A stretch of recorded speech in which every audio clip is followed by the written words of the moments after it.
News पर एक अपने सिवान में मैंने बाइट दिया है और माननीय मुख्यमंत्री श्री नीतीश कुमार जी ने जो बिहार को अल्पसंख्यक समाज के लिए जन्नत बना दिया है, उनके सारे बुनियादी मसलों को हल किया है, उनके खाने पीने में कोई परेशानी नहीं है, इंसाफ के साथ अमन और तरक्की के साथ उनको भी बराबरी का हक दे रहे हैं, तहफ्फुज का पैगाम दे रहे हैं और इसी को आगे हम लोग बढ़ा रहे हैं। और माननीय मुख्यमंत्री जी ने हमेशा न्याय के साथ विकास किया, किसी के साथ भेदभाव नहीं किया। और जो हमारे विरोधी दल हैं, कुछ छोटे लेवल के जो पहले कुछ हमारे कार्यकर्ता रहे होंगे, अभी कोई भी ऐसा हमारी स्टेट बॉडी 52 सांगठनिक जिला है और तकरीबन 225 के आसपास हमारे प्रदेश उपाध्यक्ष, प्रदेश महासचिव और प्रदेश सचिव और विशेष आमंत्रित हमारे सदस्य हैं, कार्यकारिणी के सदस्य हैं, किसी ने भी कोई इस्तीफा नहीं दिया।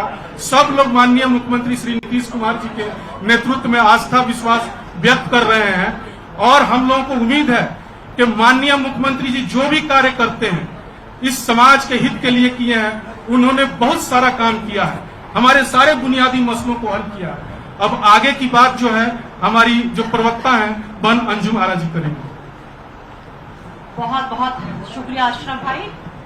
आज बिहार प्रदेश जनता दल यूनाइटेड अल्पसंख्यक प्रकोष्ठ के द्वारा आयोजित प्रेस वार्ता में मौजूद तमाम जो अभी अशरफ भाई ने हमारे सभी सम्मानित और माननीय हमारे साथियों का नाम लिया, आप सभी का स्वागत। और प्रिंट और इलेक्ट्रॉनिक मीडिया के साथीगण, छायाकार बंधुगण, आज बहुत ही महत्वपूर्ण विषय पे और वो विषय अशरफ भाई ने आपके समक्ष रखा। हम लोगों ने आप लोगों को आमंत्रित किया है। जब से सदन में वक्फ अमेंडमेंट बिल इंट्रोड्यूस हुआ, टेबल पर आया, बहस में हुआ, तब से हम लोग इस चीज को देख रहे हैं कि बहुत तरह की भ्रांतियां समाज में सुनने को मिल रही है। जैसे 2-3 दिन पहले से कि भगदड़ मच गई है, ये सारी चीजें स्पष्ट करेंगे अशरफ भाई क्योंकि उस प्रकोष्ठ से हैं।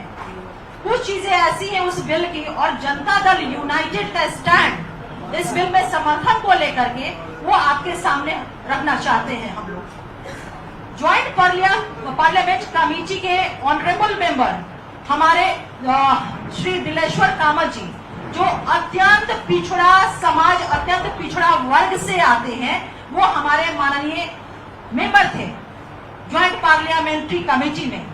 और जनता दल यूनाइटेड का जो कंसर्न हम लोगों ने आदरणीय दिलेश्वर कामत जी के माध्यम से जो पार्टी का कंसर्न था, जो हमने सुझाव दिया था, उस सुझाव को अक्षरशः पालन किया गया है। और हमारा जो कंसर्न था जेपीसी के समक्ष जो रखा था हम लोगों ने, वो था कि जो सामाजिक संगठनों के बड़े नेता थे, उन लोगों ने अपनी आशंकाएं, अपनी चिंताएं हमारे माननीय मुख्यमंत्री आदरणीय श्री नीतीश कुमार जी के समक्ष रखा था और उन्हीं आशंकाओं और चिंताओं को हम लोगों ने जेपीसी के समक्ष हम लोगों ने रखने का काम किया था। जो हमारा सजेशन था, सजेशन भी कह सकते हैं और शर्त भी कह सकते हैं, अगर इसको दूसरे वे में कहे, हमारे सारे सजेशन को मान लिया गया था। 5 सुझाव हम लोगों ने दिया था जेपीसी के समक्ष और वो 5 सुझाव बिल में, इनकॉर्पोरेट बिल में उसको लाया गया, तो हमारी पार्टी ने समर्थन दिया। पहला जो हमारा सुझाव था, जमीन राज्य का मामला है, लैंड स्टेट मैटर है और इसलिए कानून में भी ये प्राथमिकता बरकरार रहेगी।